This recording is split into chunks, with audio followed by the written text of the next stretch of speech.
Hi, welcome back. I'm Claudia, and today we're going to be making a Stich Shaker cake topper.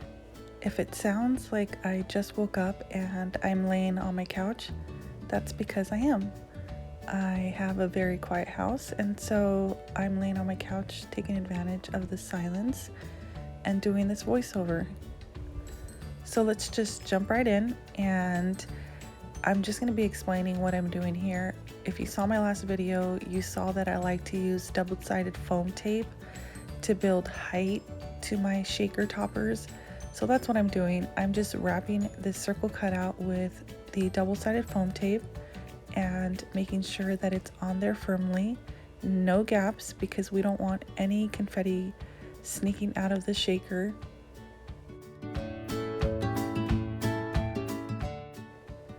And now I'm aligning those circle cutouts together and making sure that it's on there firmly.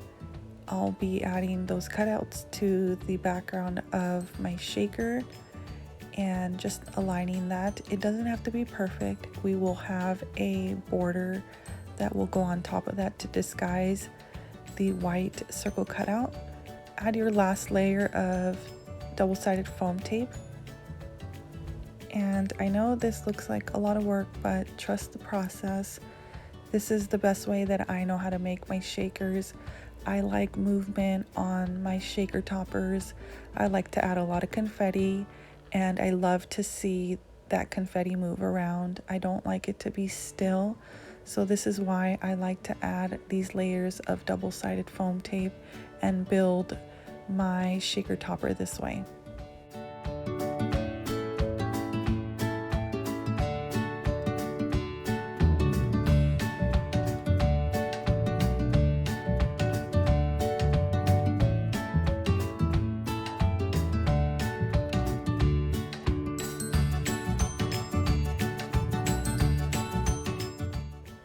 Now grab your microfiber cloth and some Windex and clean your acetate. The reason why we clean our acetate is, first, we want to get off any dirt, any fingerprints, and also take off any static from the acetate. If you don't, most likely as soon as you put on that acetate on your shaker, the confetti will just stick to the acetate, and you don't want that. So clean your acetate with Windex and a microfiber cloth.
Once your shaker part is done, go ahead and leave it off to the side, allow it to dry, and don't play with it.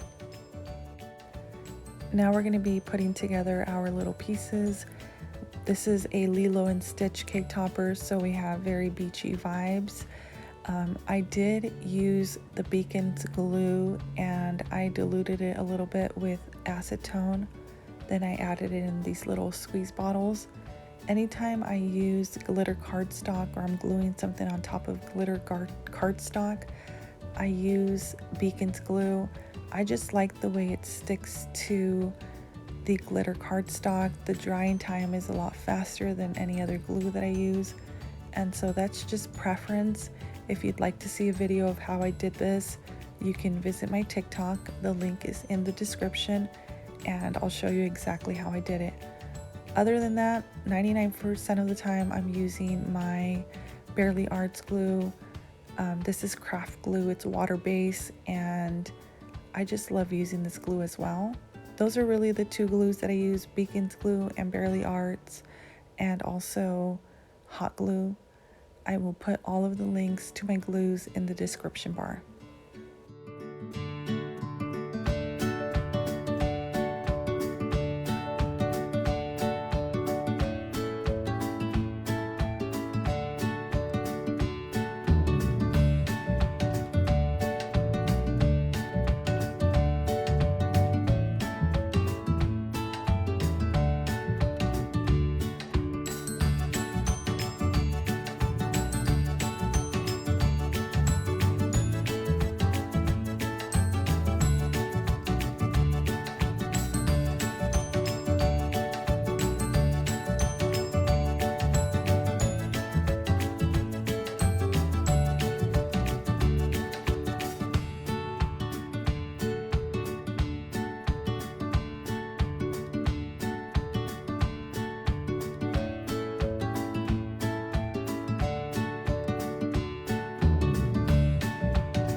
Just a quick tip, I like to pre-cut images and have a few stocked, just in case one day my Cricuts are acting crazy and I'd rather save time and have a few images printed and cut. What I'm doing here is using Elmer's glue to glue that photo paper onto the cardstock. I still haven't found a glue that doesn't leave streaks on the images on the background, so for now I'm just using Elmer's glue. I used to use craft tape and I'm waiting for that to come in the mail.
Now for the fun part, I am going to be adding all of the pieces together.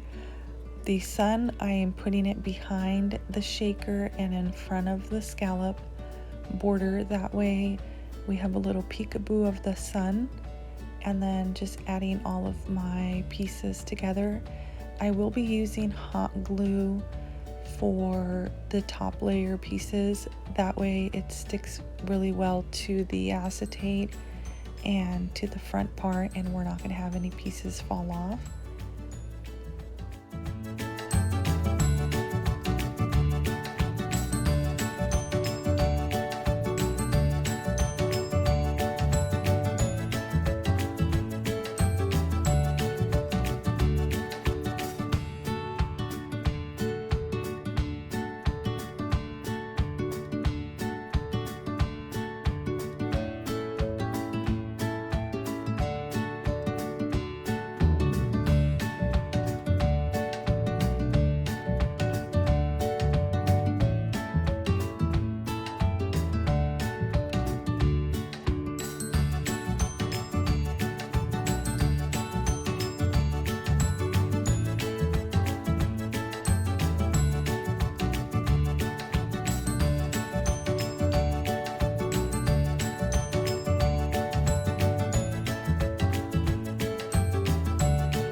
I'm using double-sided foam tape again for the name. That way it gives it a little 3D effect and it pops a little more. You can find this double-sided foam tape on my Amazon favorites list. I love using this foam tape. It's very thin. This is the same foam tape that I used for the circle cutout for the shaker.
Now our topper is complete. For some reason, it didn't record when I added the straw to my stick and glued the straw to the back part of my topper. I don't know why I keep losing footage. I think I must have stopped recording for some reason. But in my last video, I forgot to show how I added the backing to my cake topper. So here you go. I'm just adding double-sided foamies. I'm going crazy with those and just putting them all over the back part of the shaker. And I'll be adding my last layer to this shaker. That way we have a clean look. We can't see the straw stick, and we can also add my logo to the back part of my cake topper.